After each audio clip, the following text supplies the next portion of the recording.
Bonjour et bienvenue sur Radio Mangalala. Avant de commencer, nous tenons à remercier toute personne qui nous soutient ici à la Radio Mangalala. Eh bien, dans la République démocratique du Congo, les tensions politiques et sécuritaires à l'est du pays ont pris une tournure particulièrement virulente ces derniers mois. Au cœur de la polémique, les accusations répétées et de plus en plus précises formulées par le ministre du Commerce extérieur, Julien Paluku Kahongya, à l'encontre de l'ancien président Joseph Kabila Kabange.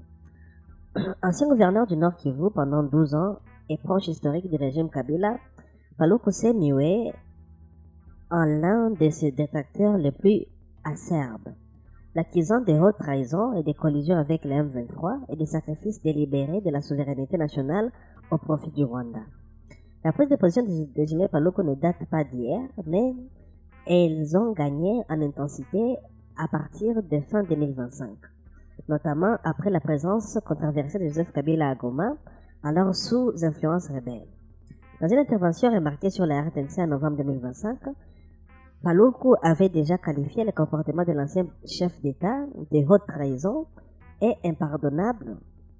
Il dénonçait le fait que Kabila, après 18 ans au pouvoir, se soit mis sous la coupe du président Kagame et des rebelles du M23. La rupture semble consommée avec la tribune publiée par Paluku le 23 mars 2026, intitulée Joseph Kabila ou les masques de la trahison qui tombent. La soudanisation. Ce texte diffusé largement réagit à une interview de Kabila dans laquelle ce dernier mettait en garde contre une possible soudanisation de la RDC, référence à la partition du Soudan en 2011. Pour Paluku, cette date du 23 mars n'est pas anodine. Elle coïncide avec l'anniversaire des accords de 2009 ayant mené à la naissance du M23. Il y voit les signaux d'un agenda caché. Dans ces différentes interventions, Julien Paluku articule ses accusations autour de plusieurs axes. Collusion avec le M23 et le Rwanda. Paluku affirme que Joseph Kabila entretient depuis longtemps des accords secrets avec Paul Kagame. Il cite notamment l'exfiltration de Laurent Nkunda en 2009, l'opération Umoja Wetu qui a permis l'entrée de troupes rwandaises sur le sol congolais, et les miracles de Bosco Ntaganda en 2013, selon lui. Ces épisodes révèlent une complicité structurelle plutôt qu'une simple coïncidence. Sabotage des victoires militaires. L'ancien gouverneur reproche à Kabila d'avoir refusé de célébrer la victoire de FARDC sur le M23 en 2013. Au lieu d'une grande cérémonie à Goma, l'ancien président aurait opté pour une étrange procession et imposé une déclaration de fin de guerre avec un ennemi réfugié au Rwanda, minimisant ainsi le succès militaire. Stratégie de soudanisation. Paluku accuse Kabila d'orchestrer depuis Goma et sous protection du M23 un plan de fragmentation interne du pays. Il rejette fermement la mise en garde de Kabila contre une telle partition, y voyant au contraire la réalisation même de cette stratégie au profit des intérêts étrangers. Corroboration par les sanctions américaines. En mai 2026, après les sanctions du Trésor américain visant Kabila et son entourage pour blanchiment, corruption et déstabilisation, Paluku a salué ces mesures comme validation d'une vérité longtemps étouffée. Il compare le destin potentiel de Kabila à celui de Jonas Savimbi, qui ont sacrifié une foi inutile. Ancien fidèle du régime Kabila, Julien Paluku Kahongya connaît parfaitement le rouage du pouvoir dans l'Est. Son passage de 12 ans à la tête du Nord Kivu lui confère une légitimité locale pour parler de dynamique sécuritaire.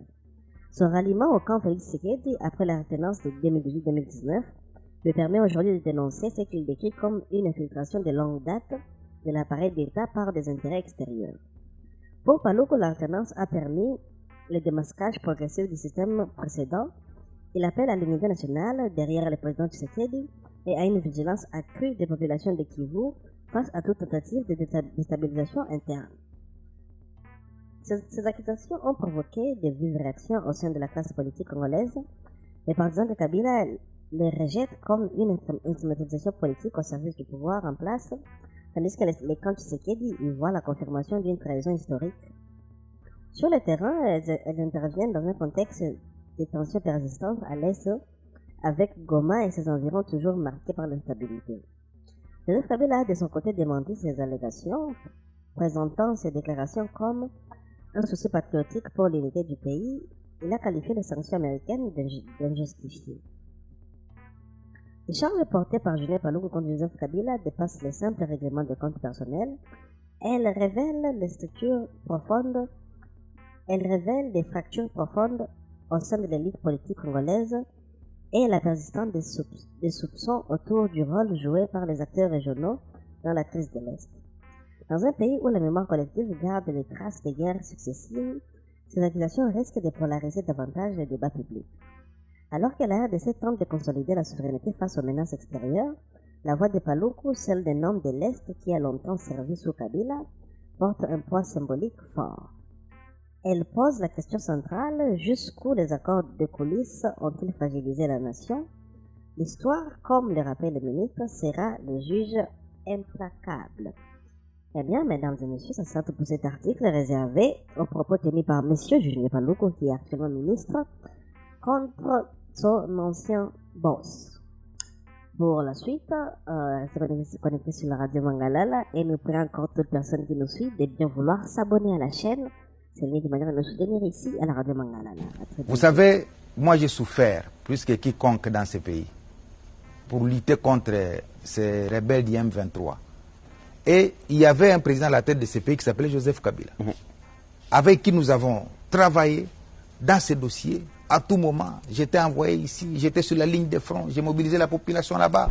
On amenait de l'eau à nos compatriotes qui étaient sur la ligne de front à l'époque du général Baouma, à l'époque du colonel Mamadou. Tout le monde sait les efforts que nous avons faits pour accompagner les militaires afin d'obtenir la victoire que nous avons obtenue le 5 novembre 2013 lorsque nos forces armées ont investi la colline de Tchanzu. Et moi, je suis arrivé à moins de 24 heures après la libération de cette colline, quand ça sentait encore la mort, quand il y avait encore la fumée. Et j'ai retrouvé les chapeaux large bord, comme on l'appelle, de M. Makenga. Et le président Kabila, à l'époque, avait radié même Makenga et toute la bande de ces criminels, des forces armées, parce qu'ils étaient des criminels. Alors, mon embarras, c'est celui-là. Comment, avec tous ces efforts-là que nous avons faits, maintenant je les retrouve à Goma. C'est pourquoi, dans une émission à la RTNC, j'avais posé 12 questions. J'avais dit, les journalistes, il faut amener ces questions au président Kabila. Parce que je me disais, est-ce que c'est réellement le fils de Mzee? Est-ce que c'est vraiment le président que moi je connais qui peut se retrouver à Goma, entre les mains de Makenga qu'il a radié? À ce moment-là, il n'était pas encore arrivé. C'était encore des rumeurs. Et finalement, il est arrivé. Donc ça confirmait que la personne qui luttait avec moi contre ces gens est gardée par ces criminels-là, qu'il a radié de l'armée. C'est là où je n'ai pas compris. J'ai dit, si c'est ça la politique, alors c'est grave. Et donc, pour moi, je continue à croire que le comportement que l'ancien chef de l'État a affiché en allant se joindre au M23, il est impardonnable. S'il n'est pas impardonnable, alors ça frise une complicité. Ça veut dire quoi? Ça veut dire, nous qui étions en train de nous battre aux côtés des FARDC contre les rebelles, nous étions alors du paix. C'est-à-dire, il y avait un camp de patriotes qui avaient foi à la République démocratique du Congo. Il y avait un autre camp qui nous observait comment nous nous comportions alors qu'ils n'étaient pas avec nous.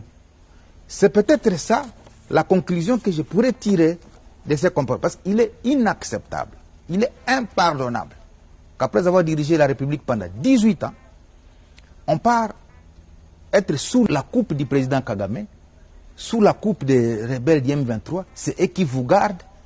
Je ne sais pas dans un pays au monde quel est ce chef d'État qui a quitté la présidence pour la rébellion. Et donc, je garderai ma lucidité dans l'analyse de cette question pour dire que le fait pour l'ancien président de s'être retrouvé là-bas, pour moi, c'est une trahison de la République. Et on ne fait pas l'éloge de la trahison. Les frustrations personnelles ne doivent pas être transformées en cause nationale. Lorsque quelqu'un a une... Je suis en train de tirer des leçons des comportements que j'observe aujourd'hui. Si donc, pour le président Tshisekedi, il n'y a pas de fin de guerre, c'est parce qu'il n'y a pas de deal, il n'y a pas de complicité. C'est-à-dire, à l'époque, lorsque je considère que les comportements d'aujourd'hui sont significatifs, ça me saute aux yeux que tout ce que nous faisions à l'époque au Nord Kivu, nous étions seuls contre tous.